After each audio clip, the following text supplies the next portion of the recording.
My name is Anna Agshama. I'm the director of the Weiser Center for Emerging Democracies. It's my pleasure to welcome you to what 1989 can tell us about 2011. And we're very grateful to the co-sponsors of our event today, the African Studies Center, the Center for Middle Eastern and North African Studies, the International Institute, and the International Policy Center. And our event today is really designed to draw lessons from the collapse of communism in East Central Europe and then the Soviet Union back in 1989-91, and to see what similarities and differences might inform our understanding of the remarkable uprisings in the Middle East and North Africa today. And I think here 3 points, very briefly, are worth keeping in mind.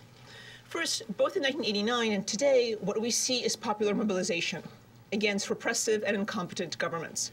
These aren't simply just elite coups, but very much popular uprisings based on a popular desire for legitimate and competent governments that are responsive to, rather than oppressive of, their people. Second, a major difference between the two episodes, I think, is that the communist regimes all shared a common point of vulnerability, and that was the Communist Party system and its backing by the Soviet Union. In contrast, in the Middle East and in North Africa, we see very distinct resource endowments and structures of authority, and the bases of power and stability differ a great deal. So we're not very unlikely to see the kind of dominoes that we saw back in '89. And I think third, we also should keep in mind that despite the similar points of origin, what we see in the former communist world is a huge diversity of outcomes. It wasn't all democracy. So we see democratic transformation in some cases, but in others, very violent civil wars and a return of autocratic regimes, especially the further east one goes. So in short, these two regional revolutions hold multiple points for comparison. And to do that, today we've assembled a group of experts on both the regions and on the conditions that produce revolutions. So let me introduce these superb analysts in the order in which they will speak. First, we'll have Scott Page, who is the Leonid Hurwitz Collegiate Professor of Complex Systems, Political Science, and Economics, and the director of the Center for the Study of Complex Systems. He's a leading theorist and analyst of diversity and an expert on complexity, basically on how simple rules and contexts can give rise to unexpected collective behavior, ranging from standing ovations to urban flight to regional revolutions. Next, we have Michael Dobbs, who's been a reporter for the Washington Post since 1980. He was the Post bureau chief in Eastern Europe, Paris, and Moscow, and he has covered the collapse of communism extensively. He was the first Western journalist to visit the Gdańsk shipyard in August of 1980, which is really sort of the event that triggered it all, and also covered the Tiananmen Square uprising in China and the abortive coup against Mikhail Gorbachev in August 1991. And he's also reported on the wars in former Yugoslavia.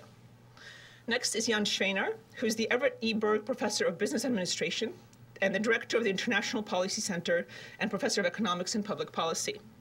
Jan is the founding director of the Center for Economic Research and Graduate Education in Prague, which is the premier institution for economic research in East Central Europe. And he has wide-ranging expertise both as an analyst of the economics of the transition and a consultant to numerous governments, international financial institutions, and firms. Next is Andrew Shryock, who is the Arthur Thurnau Professor of Anthropology, a leading cultural anthropologist and an expert on Yemen and Jordan. His research in the Arab world centers on matters of historicity, nationalism, the oral tradition, tribe-state relations, and modernity. And he has also worked extensively on the question of Arab communities in the Detroit area and the complex issues of identity, nationalism, and culture.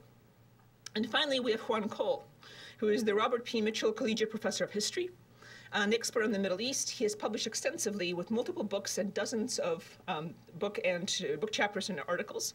He's a frequent guest on the United States and UK media news programs, and his award-winning blog, Informed Consent, is one of the most widely consulted and reliable sources of information and analysis on the Middle East.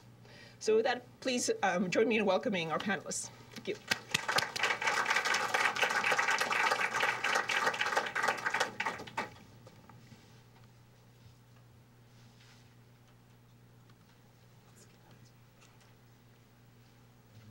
Really good. All right. It's a pleasure to be here. As Anna mentioned, I direct this University Center for the Study of Complex Systems, so I don't study really revolutions or the Middle East or Eastern Europe. But what I was asked to do is just give sort of a 5 or 10 minute framing on how to think about these theoretically. And one of the big puzzles about both the revolutions of 1989 and the most recent revolutions is really nobody predicted them. I mean, absolutely no one. And so I'm going to talk a little bit about why that's the case. So even though we see, these are fairly large political events, right? And yet you'd think that political scientists could understand why they happened, yet we don't. So to think about this, I want to think about really 3 stages. So one is just asking, are the conditions right for there to be some sort of fire, right? And in all these cases, right, there's a lot of wood sitting in the oven, but there's a question of sort of where it's going to break out. And in some sense, you're predicting where a lightning strike is going to be if you want to ask, right, where the first flames of passion are going to rise up. And there's also the third question is, after these things happen, what are things going to look like? Now, typically what you see is what we call a smile curve in economics, where things initially get worse and then they get better.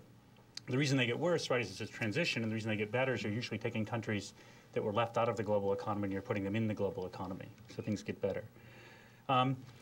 This is Chuck DeVore, and he's important because, for 2 reasons. One, he's being sued by Don Henley for using the song All She Wants to Do Is Dance in his campaign against Carly Fiorina. He's also the only person in North America correctly predict that Egypt was going to have a political uprising, right? Now, either he's a genius or there just happens to be. There also were 2 people that predict the Final Four of the NCAA tournament out of 6 million as well. So only 1 got this right, 2 got the NCAA tournament right. It gives you a sense of why it's hard to predict. What I think is interesting to me theoretically about this is, why is it hard to predict? So this is Ray Fair, who's at Yale, and he predicts sort of another macro level thing, which is, will there be a transition in the United States economy from the incumbent party, right, to the challenging party? And what he does is he runs these regressions, where on the bottom you're seeing the change in economic growth, and on the right-hand, on the y-axis, the vertical axis, you're seeing sort of how many votes the incumbent party gets. And what you see here is an R-squared of about 38%, and it's reasonably predictable. This is something we can understand. But we can't understand these revolutions, and the question is why. And there's really sort of 4 reasons. One is what I'm going to call percolation phenomena, that this is going to be sort of a classic tipping point. The second one is going to be something I call the tail wagging the dog. We do a lot of social science on means, so that fair stuff is done on means. When we look at something like uprisings, we're going to see that the tail of the distribution actually matters more than the mean does. The third is we'll see that location matters. It's going to matter sort of where people are spread out and who's connected to whom. And then the last thing is we're going to see that expectations matter a great deal. So just really quickly, when we think about classifying phenomena, social phenomena, we can think of linear phenomena, where the more I get of the x variable, the more I get of the y variable. So you think the more discontent, the more likely revolution. But if you construct models, things like revolutions, what you see is that they tend to have more like threshold phenomena. So what happens is that a lot can happen. You can get sort of more and more unrest and nothing happens, and you get a little more unrest and suddenly things flare up. Now, the reason for this is because this is what we call sort of a social contagion thing. So if you look at time step 1, look at this person in the green right here. He looks around him and he sees all these blues, and then maybe he switches his color to blue, but then this blue person over here switches his color to green. So what we see is there's 2 things that happen in groups of people. One is they moderate their behavior to match the behavior of those around them. The other thing they do is they move, right, to sort of be with other people who are like them. So if you look at little things, even like this is one of my favorite maps. This is the maps, the percentage of children who have ADHD, right? So when you move from Wyoming to Nebraska, the rate jumps from like 3% to 7%. I don't know if it's because there's no mountains or what, but so this could be because people have moved, you know, to Colorado because of the fact that they basically, you know, don't have ADHD. But it also could be the fact that other people are saying their kids need drugs, and so they're giving their friends' kids are taking drugs. So these things are very hard to unpack empirically, whether it's people moving to be with their, you know, people like them, or whether they're changing their behavior. But in either case, what you end up getting is you get these percolation phenomena. And so this is a simple map. Imagine this being a whole set of people. And the people who are colored in are people who are willing to riot. And the people who are not colored in are people not willing to riot. And what we want to ask is, what's the probability of this thing sort of flaring up as a function of the percentage of people, right, who are upset? And so what you can do, I hope, is, oh, there we go. So here's a simple model of that. Here's the corporate advertisement for Net Logo from Northwestern University. Here we go. So I'm going to set this up. There's 58% of, let's move it down a little bit so it works for sure. So right now, 57% of the people are green, so they're sort of ready to riot. And if I set this thing up and have a little rebellion on the left, right, it spreads a little bit. I'll do it again at 57%. It spreads a little bit, but it tends to die off. If I move it down to like 55% and set it up and let it go, right, it dies off really quickly. But if I move it to, let's say, 62% and let this thing run, then you get the whole thing's going to take off. So if I graph this, remember the one I showed where it was a linear model and then it was sort of flat and went up? If I graph this, right, I end up getting, I hope, exactly this picture, that nothing happens up to about 56%, right? And then it just slowly starts to take off, and then you get these giant conflagrations. That's why it's incredibly hard to predict, because you can start saying, well, there's a lot of wood on the fire. There's people are, the Central Party's treating us badly, economic conditions are bad, there's no economic opportunity. But the thing is, it's only when you get to the threshold where things start to matter. Okay, here's the second reason it's hard to predict. The tail really wags the dog. So there's a famous model by Mark Granovetter where he basically says the following: suppose each person has a willingness to riot. We'll call this the WTR. That's how many people have to be rioting before you're rioting. So when I teach this to my undergraduates, I basically say, suppose you're in the mall, how many people have to start, robbing the Apple store before you rob the Apple store, right? Is that 2? Is that 20? Right? Whatever. So imagine case one, things look bad, right? Everybody's upset, but there's a willingness to riot, and it's totally homogeneous. Everybody's is 20. What does that mean? That means just a million people walking around mad as hell, but nothing happens, right? Because everybody's threshold's 20. Alternatively, suppose that now I've got a really high mean. People aren't that upset, but there's really high variance. So now I'm going to number the people from 0 to 10 million. So there's a person 0, a person 1, a person 2, a person 3, and so on. And I'm going to say the person's willingness to riot is their number divided by 2. So person 0's number is 0, person's 1 number is a half, person 2 number is 1, and so on. Well, here the average willingness to riot is 2.5 million. People aren't that upset. But what's going to happen is you're going to get a domino effect, right? One person riots, and then everybody else's riots. So this is the other reason these things are incredibly hard to predict. It doesn't matter really on average how upset people are, right? It matters what the mean is. Then quick sort of last point is that, as Anna mentioned, I've done a lot of work on standing ovations. I like to focus on really important social problems. So if you think of a standing ovation, this is a good metaphor to think about in some sense, people sort of, standing up, taking a stand in something, incurring some sort of personal cost. Think of the stage being in front. People can only see, one of the things we think about is, how much do people know? People will talk about this a lot with sort of using Twitter and new technologies to know what's going on. In a standing ovation, people can only see the front. So there's celebrities we can think of. These are people who are right near the stage who they don't know much of anything because they don't know how many other people are standing up. But when they stand up, everybody can see them. So they have large social influence, but not much information. So the more celebrities you have, the more likely you are to get a riot when you shouldn't get one, right? And maybe not get a riot when you should get one. Now there's people in the back, and these are people like us. These are the academics. They can see everything, but nobody looks at them, right?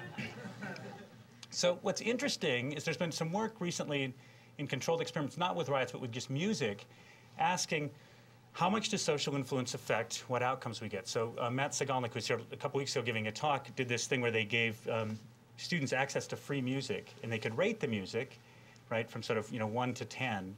And they had another group of students who could then download the music that had already been rated, and they could sort of see what other people were downloading. And what they found was that you could manipulate this thing. So here's a case where song 1, this black line you're seeing, is how many people sort of downloaded that song over time when people are getting given true information. Here's song 48. So song 1 is good, song 48 is awful.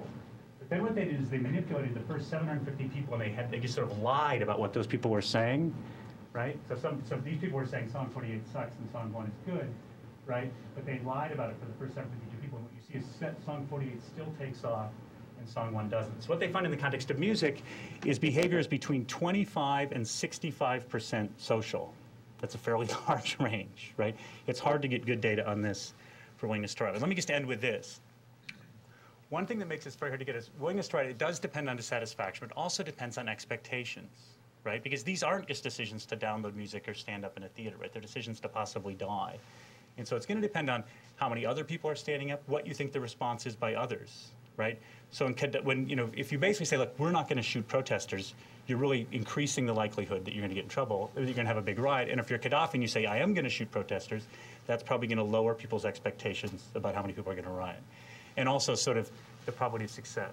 Now, last comment is because this country-to-country contagion you could think of as just the same model, one level up, right? So now instead of just individual people rioting, you've got the countries rioting, right? And so then you can ask, well, can we predict whether we're going to get sort of, a whole bunch of countries all rioting at the same time? Well, that becomes probably as hard to predict as you could within one country, right? So it's just the same problem translated. One last thing, I'll just point this out with people talk a lot about the Twitter stuff, and I think people talk about this. Al Jazeera has a site that you can go to, which looks at sort of, it's monitoring at each instant in time, how many people are Twittering, how many came in the last minute, and that sort of stuff. These Twitters may lower willingness to riot, right? Because they may make people sort of, more willing to go. and they certainly help in coordination. But the other thing that's funny about this is that they do also lower the variation of what people know, right? One of the things we see is that variation could be one reason why these things take off. So it's not, I'm not convinced, one way or the other necessarily about what the direct effect of Twitter is on this stuff. All right, thank you.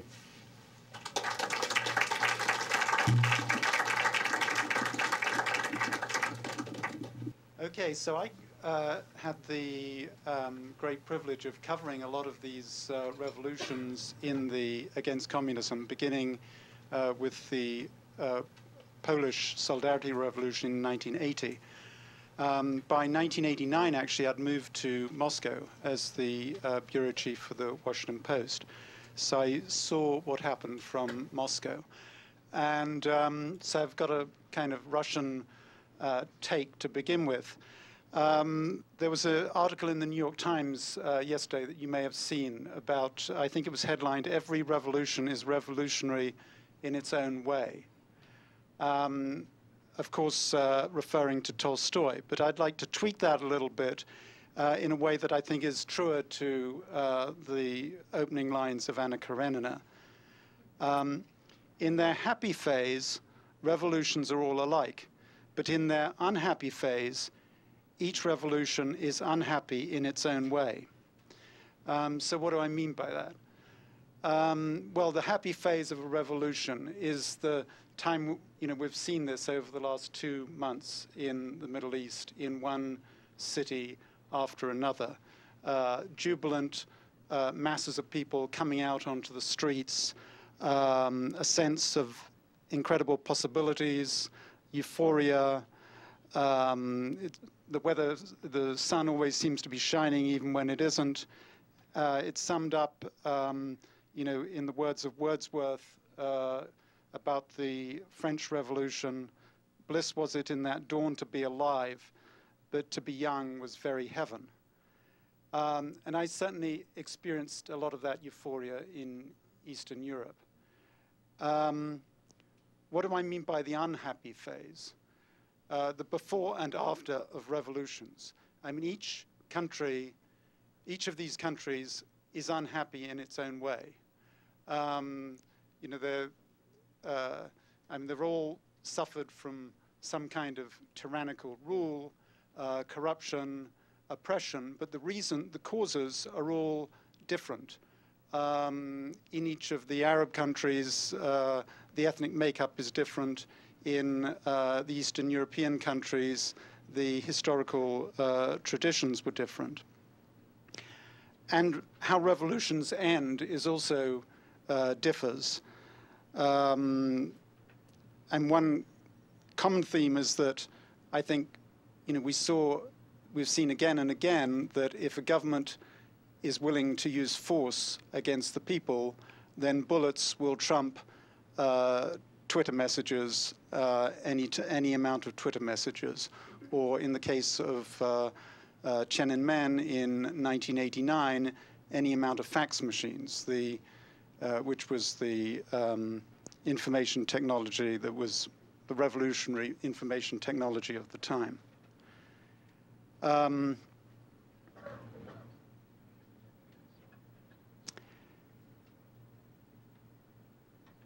I've been interested, I've been here at Michigan on the reliance on information, the role of information technologies. That's what I've been teaching courses about. Back in 1989, of course, there was no internet. The information technology was, as I said, the fax machine, also satellite dishes, leaflets, of course, and in some ways they were just as effective as Twitter machine, as Twitter has been, as social media has been in the present-day revolutions.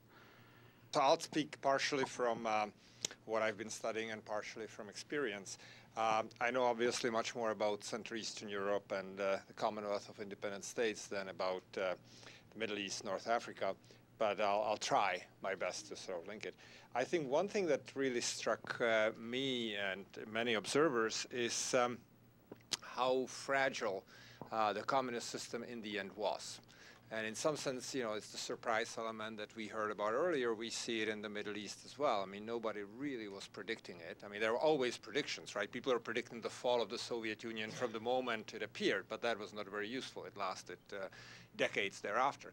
So the question is, can you not be the random element that predicts at the right time, but can you systematically be able to predict? And I think the unexpected implosion, and really implosion of the Soviet-style system, was just an amazing thing. And an interesting thing will be to what extent we'll see a real implosion as we go on in the Middle East and Maghreb further.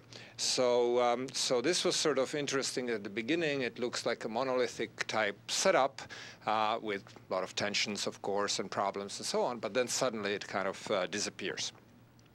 The second element that's interesting is that in both situations there's been, at the beginning, a broad base of initial support. So you have people from all walks of life. It may relate to the percentage support that you get for a given activity. And I think in both cases there is a very significant base of initial support. And that is both good but also dangerous, because in the dynamics of revolutions, as was mentioned, the expectations play an incredibly important part, and they did in both, and they do in both situations. So in '89, the expectations were very, very high. And in fact, the U-shaped type outcome, the smile outcome that we saw here in the picture, was not expected at all. Because after all, you were replacing an inferior system by a superior system. So everybody expected the rise in living standards and everything to be very quick and very beneficial. And in fact, the outcomes have been very varied, and very few of the countries really went smoothly up, as opposed to going down first a lot. I mean, these recessions, if we look at it in economic terms in Central Eastern Europe, were at the same level or greater than the Great Depression that the West went through in the 1930s. Totally unexpected. So I think that's important, and the thing that went with it is that basically in virtually all the countries except the Czech Republic, you had an almost immediate ouster of the revolutionary leaders. The first generation of democratically elected politicians in Central Eastern Europe were quickly replaced by the former communists because things were really bad. So you have to realize that the initial positive outcome may not last too long. Then there were a number of important misconceptions. Everybody at the beginning thought that certain policies would work and deliver good outcomes. And as it turns out, with the hindsight of 20 years, we realized that it has not been the case. So something to watch out for in the current events as well. The best example, I think, in the former Soviet bloc countries is privatization. Everybody expected that if you privatize, things will get better. Turns out from the data we're getting now, if you privatize to foreign owners, things got better. Those companies tend to run quite well. But privatization to domestic private owners was very mixed type results, and in fact very often pretty bad in terms of tunneling, defrauding, and asset stripping, and so on and so forth. So not all policies that look like a good remedy to sort of follow the immediate revolutionary spirit work. So that's, I think, important. I would say, in retrospect, what seems to be very important, and it'll be interesting to see if people think that's the same thing that's important in the current context, but in the former Soviet bloc context, the development of a really good functioning legal and institutional framework, I think, was, in the end, the most important aspect, and one that was often not carried out. And it had happened to be the Achilles heel of everything in terms of how these economies function or not function, the extent to which we see corruption and fraudulent type behavior. So I think that's interesting. And finally, I think very important, and people obviously are asking this question of themselves now already, is what's going to be, or what is the appropriate role of external actors, countries, other countries, the West, non-government institutions, organizations, and so on and so forth, in order to facilitate the transition to the best possible social outcome that one can imagine. And I think here what is interesting is from, if one compares the countries in Central Eastern Europe and the countries further east, is that the role that the entry into the European Union played was very beneficial. In other words, what you see is that these countries avoided a number of problems, that they actually worked hard in order to reach that goal. And so to put it sort of analytically, what mattered not only were initial conditions that we normally focus on, but what mattered were the terminal conditions. Okay, that you get into the European Union or later into the Eurozone or something like that, that really determined to a large extent how these countries succeeded or didn't succeed. And the CIS countries, by and large, did not aspire and were not invited to become members of this club. And really, elsewhere in the world, we don't have very good examples of that. Mexico, when joining NAFTA, might be sort of in the economic sense an example of it. But most countries don't have something to aspire to join the way some of the former Soviet bloc countries could join the European Union or the Eurozone. So that suggests that although it may not be the entry into the European Union or something like that, but having some kind of goal and legitimate target to strive for with a sort of well-defined benefit at the end might actually improve the chances that the countries that are currently going through a lot of turmoil and revolutionary fervor might result or achieve some relatively positive outcome as opposed to a outcome that will be negative from many respects. So let me stop here. Thanks. When I was invited to speak on this panel over a month ago, I warily accepted, thinking, a month from now, I'll understand what's going on. It's hard to make sense of things when you're caught in the middle of a revolutionary cascade. My preparatory month has come and gone, and my gamble did not pay off. I'm still not sure I can make sense of this revolutionary moment or make predictions or plot trajectories. To members of the audience who expect that kind of sage performance, I apologize. But I must admit, I expect that kind of sage performance. Luckily, I have my own go-to sage in Jordan, a political activist I've worked with since I did my first research there over 20 years ago. Dr. Ahmed Awadi al-Abadi is a former member of the Jordanian lower house of parliament. He began his career as a public security officer. Then he became a writer of popular television serials, then a folklorist and anthropologist of Jordanian tribal society. He's now a leader of an unrecognized political opposition party called the Jordan National Movement. He recently spent 2 years in prison for sending a letter to the U.S. Senate criticizing corruption in Jordan and posting that letter on the web. Dr. Ahmed is a firebrand, highly controversial in Jordan. His views are located toward the right-wing populist edge of the political spectrum. He identifies proudly as a Jordanian, a son of the tribes, but he is also a harsh critic of the government. His profile is not uncommon in the Jordanian tribal sector, which is not exactly the constituency of knee-jerk support for the Hashemites it's portrayed to be in the West. Dr. Ahmed is a confident man with a prophetic sensibility, and he immediately saw the Arab uprisings as a chance to make radical changes in his own society. Back in February, he wrote a letter signed by 36 tribal leaders, which excoriated the Jordanian government for its endless corruption, stalled democratization drives, arrogant disregard of the people's desire for effective and lasting reform, and, borrowing a theme from Tunisian and Egyptian revolutions, the letter gave special attention to the extravagant spending, nepotism, and political meddling of Queen Rania. In classic and mandatory Jordanian style, this blistering letter of critique was offered in heartfelt defense of the throne and in support of the king. May God watch over him and prolong his life. This grace note of support for the monarch is not just political theater. A distinctive feature of recent Jordanian protests, something that sets them apart from those in Egypt and Tunisia, is that most opposition groups fully support the Hashemite monarchy, at least in public. The popular chant heard around the world is, "The people demand the fall of the regime." But in Jordan, it's, "The people demand reform of the regime." Reform, not collapse. The regime in Jordan is not the monarchy itself, but the various governments and ministers the king appoints and disposes of as he sees fit. A problem for revolutionaries in Jordan is that King Abdullah II, in the manner he learned from his father Hussein, pretends to float above the political system as a kind of neutral arbiter, protecting the rights of all Jordanians, not against encroachment by him, the monarch, but against the dangers his Jordanian subjects present to each other. The Hashemites over the last 9 decades have crafted a polity in which their subjects are convinced that civil war and chaos would result if the restraining force of Hashemite rule were removed. Palestinians and East Bank tribesmen would fight each other to the death. Minority Christians, Circassians, and Chechens would be overwhelmed by the Arab Muslim majority. The business elite would have its wealth confiscated by populists. Secularists would be crushed underfoot by hardcore Islamists, and so on and on. Jordanians generally believe and fear this vision of a post-Hashemite era.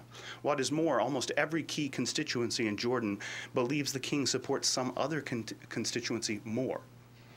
The recipe for divide and rule politics is firmly in place, and the Hashemites cook it up to perfection, all the while insisting on the absolute necessity of our national unity and threatening destruction to anyone who disturbs it. This is the climate in which Dr. Ahmed has lived his political life, which began, fittingly, in 1989. For Dr. Ahmed, this was not the year the Eastern Bloc collapsed. It was the year in which Jordanians rioted over rising gas and kerosene prices, and King Hussein decided to liberalize the political process. National parliamentary elections were held for the first time since 1967, and Dr. Ahmed won a seat. It was an exciting time in Jordan. People were told by the king that the road to democracy was open and there would be no turning back. This has been the message for over 20 years now, and most political observers agree that not much additional progress has been made. Democratization in Jordan is clearly a matter of regime survival. It is constantly promised, it is always inevitable, but it is incremental at best. Jordanian democracy has become sustainable monarchy. King Abdullah speaks the metropolitan idiom of liberalization better than any Arab leader, and he does so in perfect English. But as Hashemite monarch, he is not a symbolic head of state, like the lingering dynasts of Europe. He very much runs the show, and anyone who tries to alter his constitutional power to do so will be removed from the political process.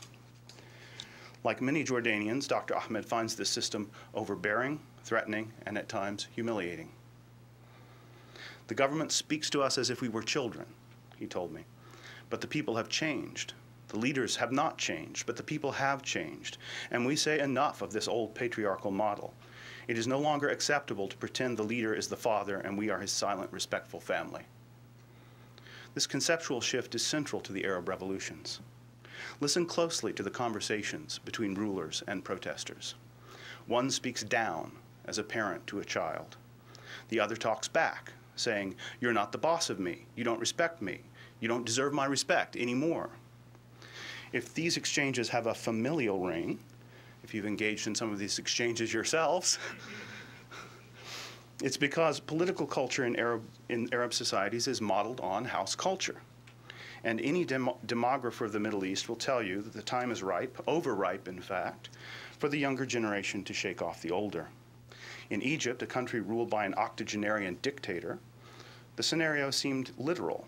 But in countries like Syria and Jordan, where the leader is young, the popular rejection of time-worn paternalist motifs is no less obvious. People want to be citizens, not subjects, not obedient children, or a well-tended herd of sheep. Dr. Ahmed told me during a recent email exchange that he had predicted all of this current chaos many years ago. He always likes to claim he predicted some recent event.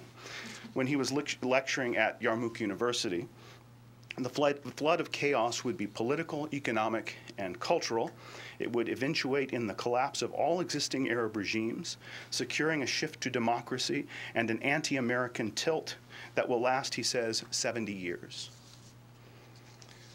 The current revolutionary moment, he argues, was made possible by improved access to media, by the realization that the US and the West would not bring democracy to the Arab world, but had instead brought pillage, rape, and destruction, and by the people's exhaustion with the greed, intimidation, corruption, and treachery of their leaders.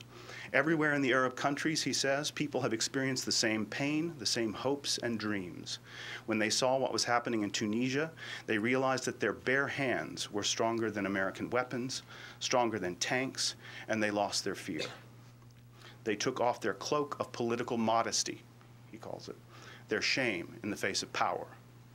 The Arab world, Dr. Ahmed says, was like a field of dry wheat, saturated with gasoline. When the match was struck, the fire spread quickly. Now it can't be stopped. This explanation of recent events is based on a few simple ideas. The Arabs are a people united by shared experiences. Their regimes are all corrupt and have been since the colonial powers created them. I'm ventriloquizing Ahmed here, not my own views per se. The ability of the regimes to conceal this corruption has been diminished by the availability of new media and sources of information. And a generation is realizing its own strength, its ability to say no. The sense of freedom and elation that results is irresistible. It's telling that the words Arabs used to describe their feelings when observing the early revolts in Tunisia and Egypt were pride, joy, and envy. It made us jealous to watch this. From these sentiments comes the will to reproduce and imitate. The formula becomes format. The gatherings in public squares, the refusal to leave until demands are met, the violent response from the authorities, the pledge of change at an appropriate pace, the rejection of this offer, the crackdown or collapse, the uncertain aftermath. It would seem that Jordanians have been watching and learning. Last week, opposition groups tried to set up a Tahrir Square-style camp near the Ministry of the Interior in Amman. Several hundred pro-government demonstrators suddenly materialized. They threw rocks at the opposition and attacked them with sticks. Police intervened and broke up the camp. Hundreds were injured. One person died. The reform demonstrators clearly wanted to enact the Egyptian model. The security forces wanted to prevent it. Prime Minister Ma'ruf al-Bakhit told Jordanian TV viewers that the Islamic Brotherhood was behind the protests and that they were playing with fire. He offered not a word of criticism against the pro-regime thugs who had attacked what was clearly a peaceful gathering. I asked Dr. Ahmed if he had been at the protest. He said no. He wanted to stay out of the contest at this stage. There are several traditional Arab battlefield tactics, he said. One is the direct and sudden attack made with overwhelming force. This is the method preferred by the Bani Sakhr Bedouin who live in the open desert. So he's talking about his own local tribal groups. They live in the open desert without trees or rocks for cover. Second is the strategy of the bad tribes, he's an Abbadi, which is to outlast your opponent, to tire him out and test his strength, then to attack when he's spent. The third strategy is that of the Adwan tribe, who used slave soldiers and weaker allies to fight for them, entering the fray only at the last minute to claim victory. The strategy of Dr. Ahmed and the Jordan National Movement, he told me, will be a clever mix of these strategies, and God willing, it will be successful. As I pondered this analysis, it occurred to me that Dr. Ahmed, despite his bravado, is still not sure what will happen next. He began to spin conspiracy theories to account for the security forces' violent intervention in a peaceful protest. Perhaps Rania is behind it, he speculated. Perhaps she wants to discredit the king and pave the way for her son, Hussein II, to assume the throne. This seemed far-fetched to me. When I asked him if people were ready for democracy or if they would reinvent the older authoritarian regime bit by bit, he was certain that the shift to democracy was real and permanent. People will not destroy their own accomplishments, he said, because they're controlled by natural patriotic impulses. They love their country and do not want to harm it. Arabs are used to being told they can't do things, that they're not ready for things other humans possess and enjoy. I wanted Dr. Ahmed to ponder the reality of cultural and political constraints, of U.S. hegemony, of unintended and unforeseen consequences. But he has little time for that now. His eyes are set on the future. Like thousands of political actors across the Arab world, he studies the battlefield, lines up his allies, and waits anxiously for stronger opponents to grow weak. Thank you.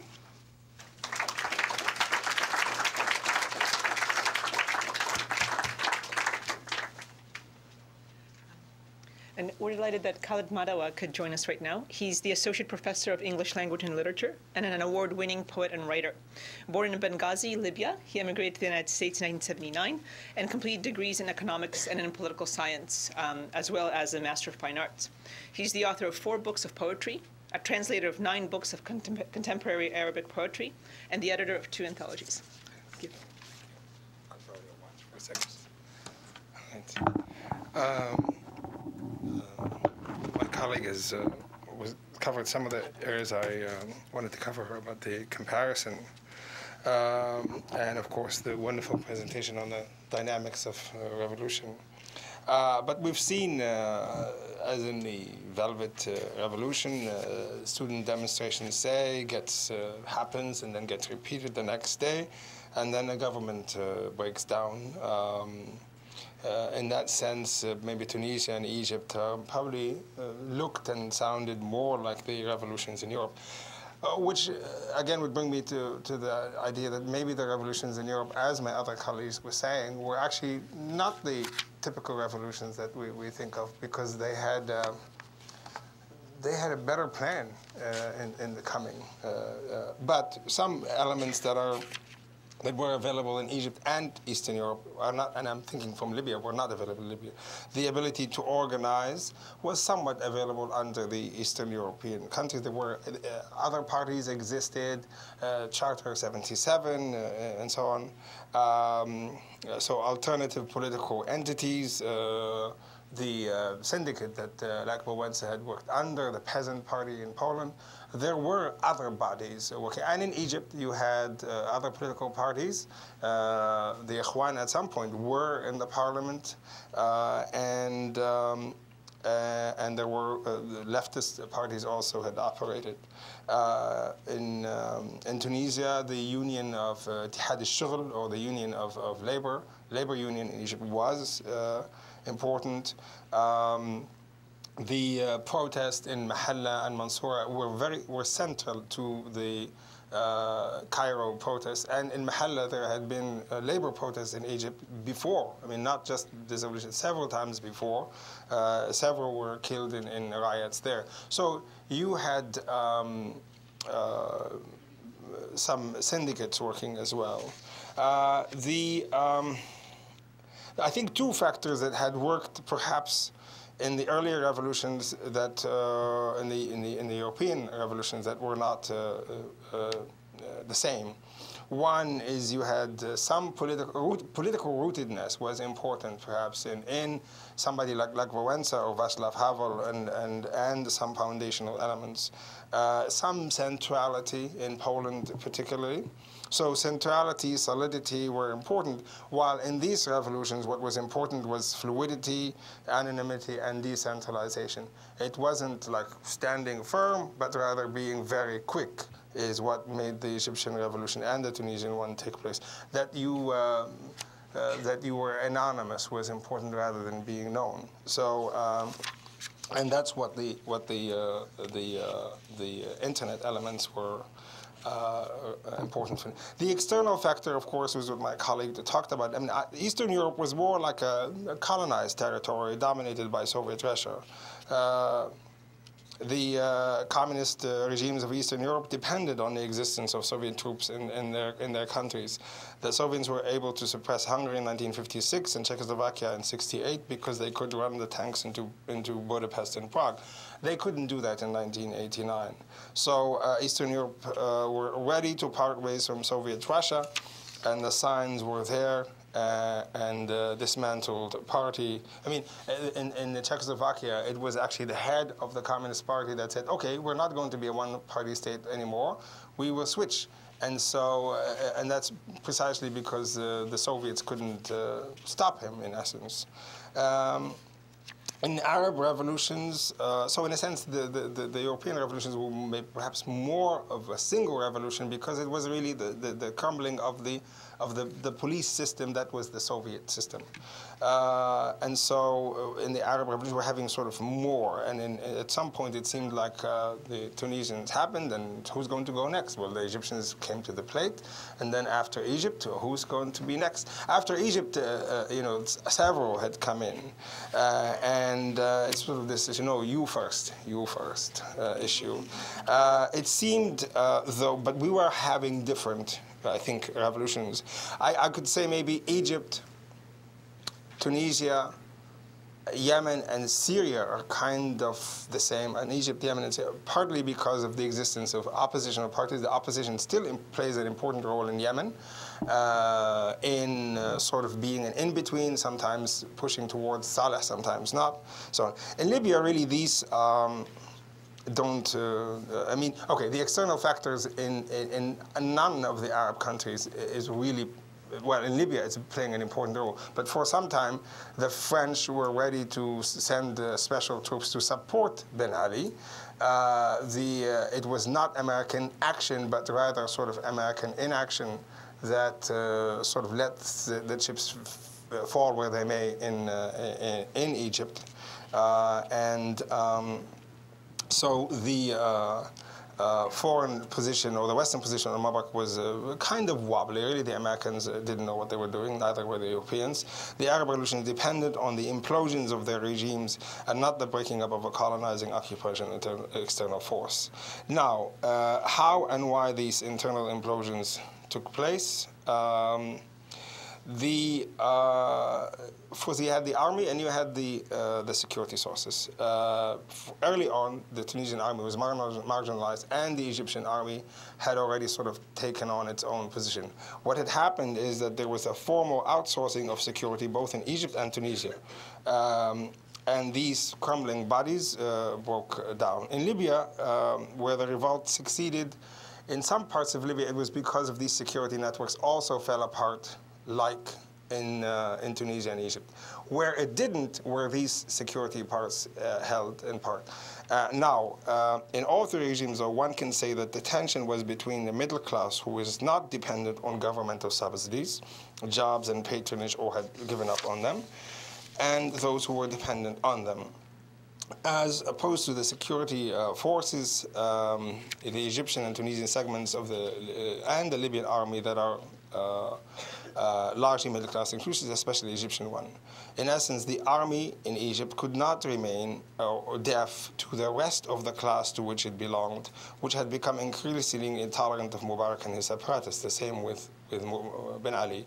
And they and Mubarak's group was basically rich people who have an internal security system, rich people making money through terrible privatizations, that had sucked all these sort of high-level employment government agencies. They had been given over cheaply to Mubarak's folks, and and these people didn't need the army. They had their own internal security units. And these internal security units were based on semi-criminal and ex-criminal units that had been given the freedom to run Egypt's drug trade and the task of beating up dissidents. So basically, you protect us, but you do whatever you want. You engage in whatever crime you want, and we privatize these on. In Libya, the struggle also was between the middle class, including segments of the army in the east, not the battalions run by Gaddafi's sons, which are a separate army in themselves. And these battalions, as you may have heard by now, they're naturalized Africans from the Sahel, recently brought mercenaries, and several people who are in pay. So people who are in pay to Gaddafi, whether they're Libyan or not, are stuck with him. The people who did not depend on Gaddafi at all were the ones who revolted. And so the battalions run by Gaddafi's sons was a separate army. All forms of economic support had been taken away from the middle class or the potential middle class. By that I mean the educated who had been left to their own devices in the economic changes that took place in Libya in the last decade, whereby the state Gaddafi regime was raking in oil money, and where inflation grew higher, and where small segments became visibly rich, while food subsidies, which is what the middle class had lived on, had been lifted. In Libya and Tripoli, where there's a huge housing shortage, where everything was becoming very expensive, a meter of land in Tripoli had become $2,500 for a meter of land in Tripoli. You could buy a piece of land for your villa, which costed $2 million. And clearly, only a few people could afford it. So inflation had gone nuts, and still there were people buying. And people knew this. There were people who were able to buy villas for $10 million, and there were people who had nothing. So the situation is a middle-class revolution, a lower middle-class revolution, anonymous, and mobile. Now, what are the worries that we are concerned about? political vacuum. The European revolutions, while they may have been unexpected, they have 25 years of support behind them in the same way that the anti-Soviet dissidents had somewhere to go, whether they were through exile or Nobel Peace Prizes. Their countries had the Arab countries had nowhere to go, really. The European countries had better economies to look forward to, and Western Europe had been eagerly awaiting their integration into the economic system. The middle revolutions really have nowhere to go regionally. Neither the US nor Europe longed for them or helped support them particularly. The American disengagement was crucial and may have served in Egypt at least to keep that country in America's sphere of influence, given that the Egyptian American-trained army wishes for its status quo to remain the same. And so the army is operating Egypt now on the basis that it's on a long-term relationship with America. But these revolutions, it is not clear where they may go. We do have a vacuum. Does this mean radicalism is inevitable? Revolutions become more revolutionary. The first people that take the lead are closer to the old regime. That's happened in all of them. Then the circles widen to include people from further afield. We saw this pattern in both the European revolution in Egypt and Tunisia and very likely Yemen. But the European revolutions are not really typical ones. Looking earlier at models, whether it is the Iranian, Russian, or French revolutions, they have not always led to democracy, rather the opposite. What we may fear and contemplate is a reign of terror in all the revolutions happening in the Middle East and Africa. Will the lack of charismatic leadership among the revolutionaries now lead to such a demand, allowing for the rise of such figures and institutions? It remains unknown. But again, the factor of fluidity, rootlessness, anonymity may work against the solidifying of leadership. The revolutionaries are, what I mean is the revolutions are likely to continue. And the two factors that are, I think, at play here. One, the notion of enough, it's enough, you've ruled the country for 40 years, for 50 years, get out, all of this notion. The idea of a leader not destined to lead for the rest of his life. I mean, I don't know how many times that has actually been said in Islamic society, where the Khalifa stays on, the whole idea of ruling for life has become contrary to the culture. And so that's very important. The notion of a single leader taking over and leading the country is not palatable.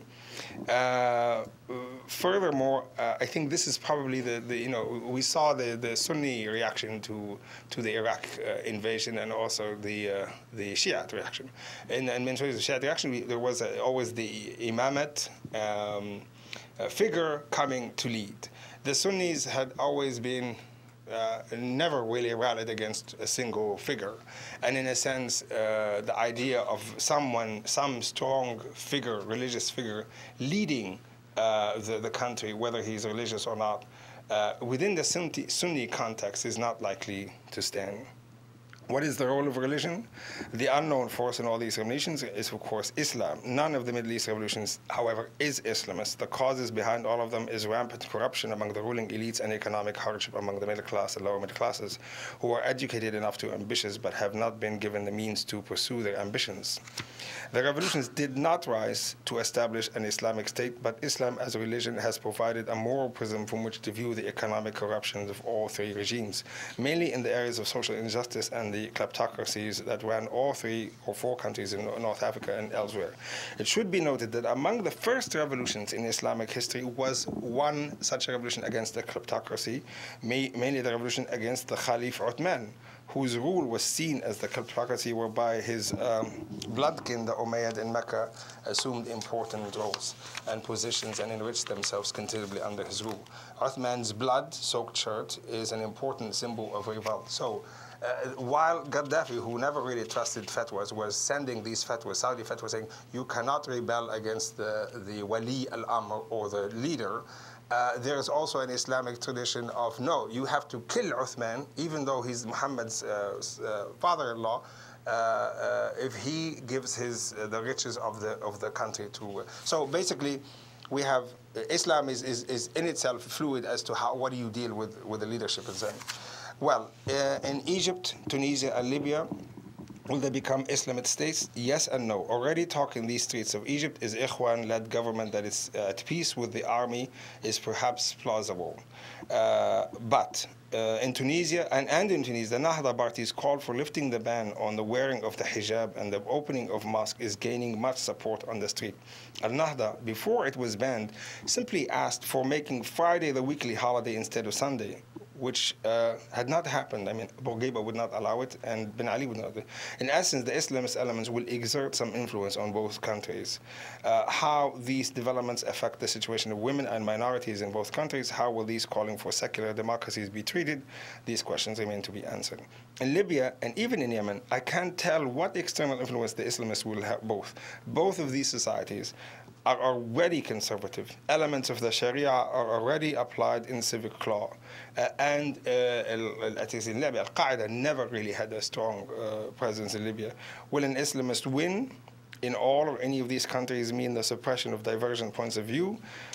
Perhaps. But also, there is selectivity among religion, rejection of the fatwas that I mentioned, and rejection of the idea of a single leader who shall remain forever. These notions are gone. My answer to what will happen will go back to the roots of these revolutions, which remains the suppression of an ambitious, educated middle class whose well-being and economic development has no solutions that can be based on religion or tribalism. Whoever is to rule will have to deliver some economic developments and opportunities for the region. If the Islamists don't have a solution, it's very difficult for them to continue. In this case, however, Libya may fare better. Its oil and small population may allow it to continue as a welfare state with large entitlements expenditure. Egypt, Tunisia, and Yemen especially cannot afford to do this. Whoever rules these countries will have to address the needs of the people and will have to continuously do so. After all, Islam allows you, and the revolutions will continue, whether on an Islamic basis or not. You are allowed to revolt against an Islamic ruler. Will these revolutions end? Yemen, perhaps not, because it is so poor. Egypt will go on for some time. The revolutionaries, the secularists perhaps, and other forces will go on because the army wants to settle things and people are not ready to let them. Tunisia may fare best. Bahrain, I think they've lost because Saudi Arabia is with them. And Libya now sounds a lot like 1951, where the world needed to help cobble that country together. Back then it was in the UN halls, and it was between the leftover armies of England and the US and France. Back in 1951 they were there, and now they're there again, sort of, and the Libyans have to sort their country together. I'm from Libya, and I'm actually quite hopeful, and I'm cheering every time Gaddafi's forces get a lick. Thanks.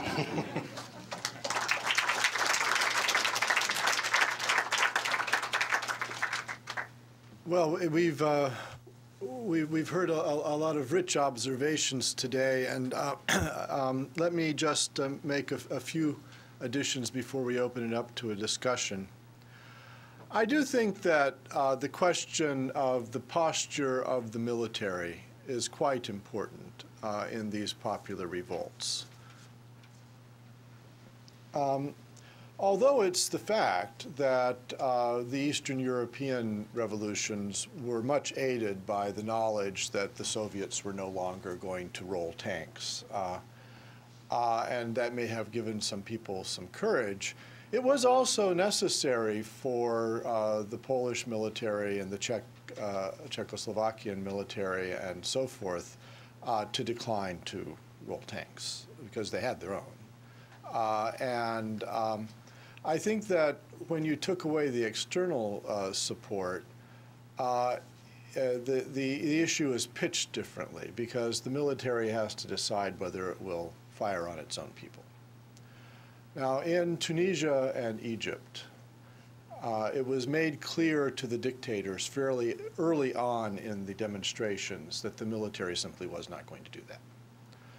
In Tunisia, the military is small, and the officer corps, I think, really worried about the institution were it to get involved in attempting to repress so many people, because there were, I mean, Tunisia is not a large country, about 10.5 million people, and there were literally hundreds of thousands of people on the streets of the capital by then, and then there were large crowds all throughout the rural towns. In Egypt, you have a military of about 450,000, but something on the order of 380,000 of that were conscripts, and the young men are brought in for 3 years and so forth. Well, ordering those conscripts to fire on the crowds in Tahrir Square would mean they'd be firing on their cousins, on their classmates from 2 years ago when they were in high school and so forth, and you couldn't trust them to do that on a large scale and consistently. And I think that's one of the reasons, the fact that Egypt had a conscript army, that the General Sami Anan, who was the head of the army, went on television, I think without asking anybody's permission, and simply said, this was the Monday after the revolt began. The revolt began on January 25th, which was a Tuesday. The following Monday, Sami Anan went on television. He was on Al Jazeera, he was on the Nilesat channels, and he said, the Egyptian army will never fire on the Egyptian people. It is the guardian of the Egyptian nation. And I said to myself, well, Mubarak is over with. So the fact that these militaries wouldn't intervene is not completely unconnected to external forces. My suspicion is, and we won't know this until somebody else leaks cables, or until they're declassified, but my suspicion is that the U.S. Pentagon told Sami Anan not to fire on the crowds. And since the United States gives Egypt nearly $1 billion a year in military aid, a lot of Egyptian officers have been trained in Fort Bragg with very close networks between the Egyptian military and the American military. It's not like the Soviet-Polish relationship, but it's also not completely different. So I suspect that at some point in some of these places, the Pentagon officer corps is really proud of obeying civilians as a principle, and it proselytizes this to the other militaries that it has a lot to do with. And I know, it's easy to be cynical about these kinds of values if you're a civilian and you're outside of it, but they really believe in this, and they're proud of the way in which they've tried to tell their colleagues in places like Egypt that this is what a military is about. A professional military man takes his orders from civilian politicians. So I think that the Americans may have played a role in easing the transition in Egypt and avoiding the Libya kind of situation. And of course, in Libya's case, there wasn't an obvious external backer of that military, and it wasn't a conscript military. The Khamis Brigade and those things were quite specialized and very much tied to the Gaddafi family. And so its ability and willingness to intervene were quite distinct from that in Egypt and Tunisia. Likewise, in Bahrain, there's a small island of about, at most 600,000 citizens. So it's like Ann Arbor, Canton, and Plymouth, of which about 2/3 are Shiite Muslims and 1/3 are Sunni Muslims. Then in addition to that, there are 600,000 guest workers, a lot of them Indian and Pakistani Muslims, but also Hindus and Christians. And the king is Sunni, so he has engaged in widespread discrimination in favor of Sunnis.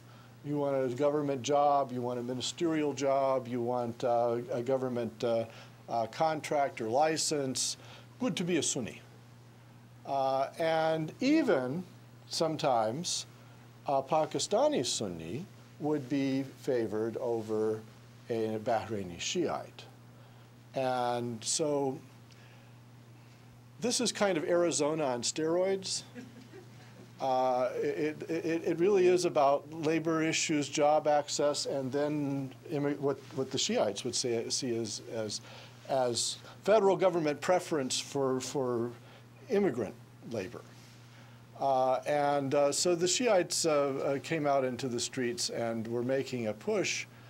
Initially, I think mainly for a betterment of their economic position, more access to government jobs, more access to private sector jobs, less preference for imported white collar and other labor. And however, they also did have constitutional demands. Bahrain is an absolute monarchy, more or less. It does have a constitution and a parliament, but they're kind of like, you know, a debating society. So the parliament has an upper house with 40 seats, which are appointed by the king. And then it has a lower house of 40 seats, and the elections for that are, the seats are elected from districts, but the electoral districts have been gerrymandered to make sure that the Shiites don't get a majority in the lower house. So they've got 18 seats out of the 40, even though they're the 2/3 of the citizens. And anything the lower house decides can be overruled by the upper house, which was appointed by the king. And then the Constitution goes on to say that anything the upper house passes can be overruled by the king. So the Shiites feel that they don't really have any power in this system. And it's kind of a sham. And in fact, at the moment, all 18 of the members of parliament have resigned. This ethnic divide has impeded constitutional reform and democratization because they just can't bargain with each other. You know, whoever the crowds were in Tahrir Square in Cairo or in downtown Alexandria, they just weren't that different from the people at the top of the government. There wasn't a fear that some other group is going to get in and screw you over because they're going to bring all their cousins in and take all the goodies. But in Bahrain, the Sunni monarchy has already made it clear that it's in favor of giving the goodies to its cousins. And the prime minister, by the way, is the uncle of the king. And he's been the only prime minister since Bahrain became independent from Britain in 1971. Just one prime minister, and he's the uncle of the king. So it's clear what's going on here, and the basis for bargaining and sharing is just not there. And so ultimately the king became afraid of these crowds, which were getting bigger and bigger, and they were the indigenous majority citizen population. And he brought in the Wahhabi troops from Saudi Arabia to put them down. He brought in Big Brother. You know, if you don't like Sunnis, you're really not going to like Wahhabis. And they just attacked the demonstrators in the Pearl Roundabout downtown Bahrain and dispersed them. And now people are very sullen, and Kuwait is offering to mediate, and the United States, in this situation, unlike the situation in Egypt, I think wasn't in a position to tell the Bahrain military to cool it. First of all, the U.S. Has its naval base at Bahrain in Manama. It's the headquarters of the 5th Fleet. The Bahrainis don't have to lease us that base. So we didn't have a lot on them. It was quite the other way around. And then the Saudis, you know, have upped their oil production to offset the loss of the Libyan. The world produces 85 million barrels a day of petroleum. The Saudis were doing 8.5. They've gone up to over 9. The Libyans did 1.7 million barrels a day. That's almost all off the market. And it's a tight world oil market. So the danger was with the Libyan revolts, and especially if they spread to any other oil countries, and they did spread to Oman, that in a tight market, even taking a couple million barrels off the market could cause a price spike. And of course, it has caused a price spike. West Texas crude has gone from $80 a barrel to $106. And although energy is only about 6% of GDP, energy inputs, you know, affect the price of food and all the things we cart around and the clothing you're wearing and so forth. So there's some fear that if this petroleum crisis got bad enough, it would tip the world back into the kind of recession we saw, a deep recession we saw in 2008, 2009, which would be very bad for the Obama presidency. So I think when it came to the Persian Gulf region, which is where 2/3 of the world's proven petroleum reserves are, and to making the Saudis happy and to keeping Bahrain stable and keeping the Fifth Fleet having a headquarters in the Persian Gulf region and being able to police the petroleum exports and so forth, the United States didn't take a horrible position. Its position was that the king should talk to the opposition and try to work things out. And that was said before the crackdown, and its Secretary of Defense Gates said it again on Sunday in a call to the king, said, why don't you try to work things out? But you'll note the difference between the posture in Libya and the posture in Bahrain. By the way, the Libyan intervention, I can't make work as an oil intervention. I can't. Gaddafi had already done a lot of contracts with the Western oil companies. Why would they want to throw them into doubt? I think it really is, in ways I can't entirely explain, a humanitarian intervention of sorts. I think it's like the Balkans in the sense that it was just shameful to have a massacre going on, on the fringes of Europe so many years after World War II, and they just weren't going to put up with it. And so I think that none of these Arab Spring revolts looks to me very much like Yugoslavia. Some of them look more like Romania than like Poland. And Khaled is perfectly right that I don't know if we can expect a good outcome everywhere. Possibly the most troubling of them is Yemen, which is a country that used to be two countries, was forcibly united in the period 1990 to 1994, has a Shiite minority, although it's a kind of Shiism very different from that in Iran and Iraq, has a strong leftist tradition in Aden and labor tradition, has a strong Sunni fundamentalist traditions, Arab nationalist traditions. Yemen is a very diverse place and very difficult to encompass in simple generalizations, but it is also therefore worrisome because you could easily see a lot of small countries there 15 years from now rather than one big one. So that's the one place where I worry about a Yugoslavia kind of collapse of the state into smaller polities. It's a very poor country, very few resources, running out of water. So each of these places is very different one from another. Egypt and Tunisia are not oil states. Jordan is not an oil state. Jordan and Egypt had very close relations with the United States. Tunisia, minor relations, much stronger with France. Libya is an oil state. And Bahrain is a minor oil state, does 40,000 barrels a day. But in some of these places, ethnic divisions have come to the fore. In others, they haven't been important. I think Egypt and Tunisia were primarily labor revolts. They were revolts of workers, both blue-collar and white-collar workers, and they were youth revolts because the youth supported the white-collar and the blue-collar workers. Because I think in both Tunisia and Egypt, the developmentalist state of the 1950s and 60s, in the post-colonial period, the state that had taken care of people, had taken over the unions, had built up the industry, had provided free education, the kind of nanny state, had, under the impact of neoliberalism in the 1990s and zeros, become a mafia state. That the state officers had taken advantage of their insider knowledge of economic decisions of the state to become billionaires and to make their cronies billionaires. And it was to the extent where they were interfering with other people's opportunities in life. And so then, since it was a narrow elite, if you could get rid of Zainuddin bin Ali, you could get rid of 50% of the economic elite, which was related to him. If you could get rid of Mubarak, you could get rid of a lot of corrupt billionaires who were raining on everybody else's parade and getting in the way of their having a fair shot in life. So getting rid of one guy, is not that hard if you're really determined to do it as a nation and you're willing to take the risks of coming out into the crowds. then it can be done. And really, it's a kind of bargaining with the rest of the elite.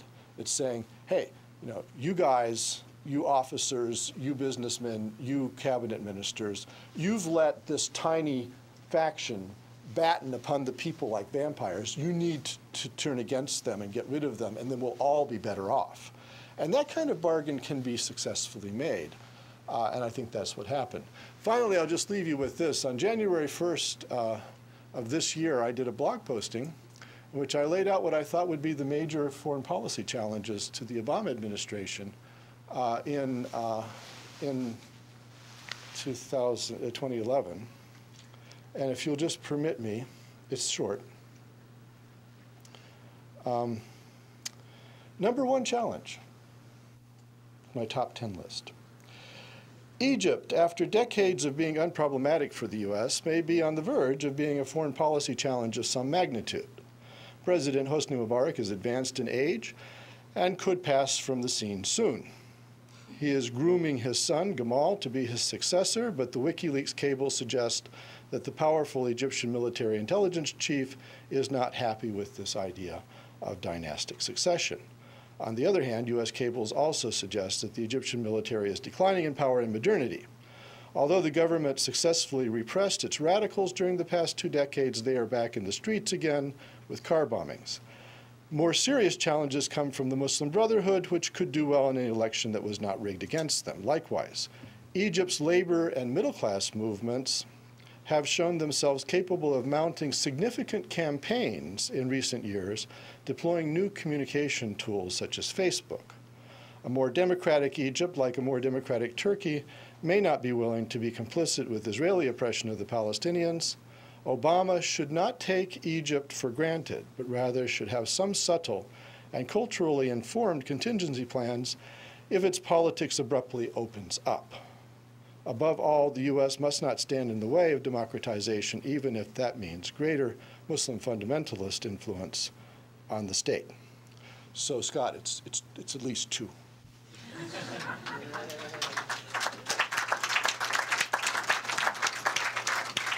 I'm afraid we've run out of time, but perhaps those panelists who can stay can answer informal questions from the audience after we end. But please join me in thanking this very august panel for their wonderful analysis.